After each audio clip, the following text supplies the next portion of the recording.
राम जी की प्राण प्रतिष्ठा होने जा रही है, राम जी की प्राण प्रतिष्ठा की तिथि निर्धारित हो चुकी है, उसमें ये नाटक नौटंकी करना ये तत्वहीन है। देखिए, कांग्रेस का ये स्वाभाविक गुण है, वह सदैव हिंदू विरोधी मानसिकता से ग्रसित रही है। यथार्थ यही है कि कांग्रेस पार्टी अब वामपंथ के पूरी तरह से शिकंजे में है और कांग्रेस ने अपना मूल भाव भी खो दिया है।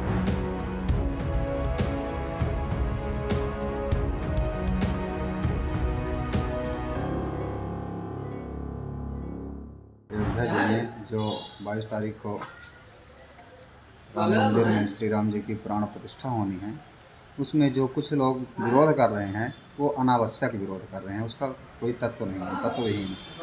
क्योंकि अभी तक जब तक राम मंदिर का मुद्दा सॉल्व नहीं हुआ था तब तक कोई आगे नहीं आए थे, तब तक सब सो रहे थे। और अब जब राम मंदिर का मुद्दा सॉल्व हुआ, मंदिर बन के कम्प्लीट हुआ और राम जी की प्राण प्रतिष्ठा होने जा रही है, राम जी की प्राण प्रतिष्ठा की तिथि निर्धारित हो चुकी है, उसमें ये नाटक नौटंकी करना ये तत्वहीन है, इसका कोई अर्थ नहीं है। और जो नहीं जाने को मना कर रहे हैं, तो जो राम काज के लिए जाने से मना कर रहे हैं तो उनको बुला भी कौन रहा है?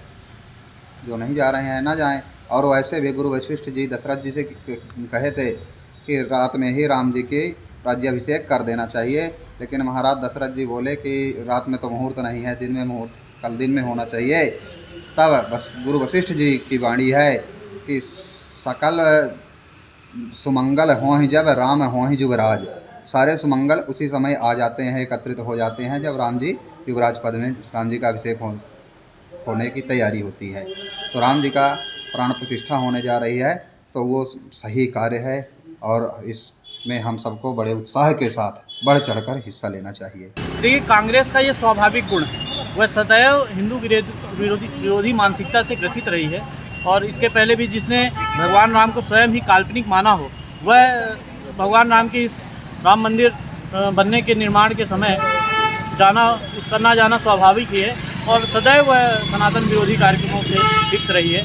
और चाहे वह आप अभी देख रहे हैं, कर्नाटक में सरकार बनने के बाद उन्होंने जो वहाँ का कानून बना था उसको उन्होंने वापस लिया। तो ऐसे तमाम चीज़ों पे, लेकिन ये हमें सभी को, आम जनता को समझने की आवश्यकता है कि कांग्रेस जैसी पार्टी को ख़त्म करने की आवश्यकता है, जो सनातन धर्म के खिलाफ सदैव खड़ी रही है। कांग्रेस पार्टी ने राम मंदिर के प्राण प्रतिष्ठा में जाने के लिए मना जो किया है, ये तो उसकी पुरानी भूमिका है। आज की बात उन्होंने कई सारे बहाने लगा दिए हैं, लेकिन कांग्रेस पार्टी का जो इतिहास है वो यही बताता है कि ऐसे अवसरों को हमेशा पीछे हटी है या पीछे करने का प्रयास किया है। आप देखेंगे, सोमनाथ मंदिर जब बना और निर्माण हुआ तो बनने के प्रक्रिया को भी रोकने का प्रयास किया था। और जब डॉक्टर राजेंद्र प्रसाद उस समय के राष्ट्रपति जा रहे थे तो उन्हें भी जाने से रोकने का प्रयास किया था। तो उस वक्त तो उनके पास दूसरा बहाना था, आज दूसरा बहाना है। यथार्थ यही है कि कांग्रेस पार्टी अब वामपंथ के पूरी तरह से शिकंजे में है और कांग्रेस ने अपना मूल भाव भी खो दिया है। मुझे लगता है कि कांग्रेस में एक समय ऐसा था कि ठीक है, थोड़ी बहुत ऊपर नीचे था, लेकिन इतनी बड़ी हिंदुत्व विरोधी पार्टी नहीं थी।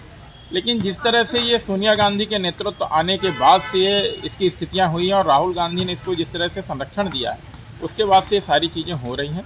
मुझे लगता था कि आमंत्रण आने के बाद एक सौजन्य रूप से उन्हें जाना चाहिए था, उनको अपने विचार रखने चाहिए थे जो भी विरोध के थे, लेकिन उनको मंदिर के प्रतिष्ठापना में जाना चाहिए था। मुझे ये लगता है, बाकी चीज़ें तो दूसरी हैं, उनको एक आम भक्त की तरह उपस्थिति दर्ज करानी है।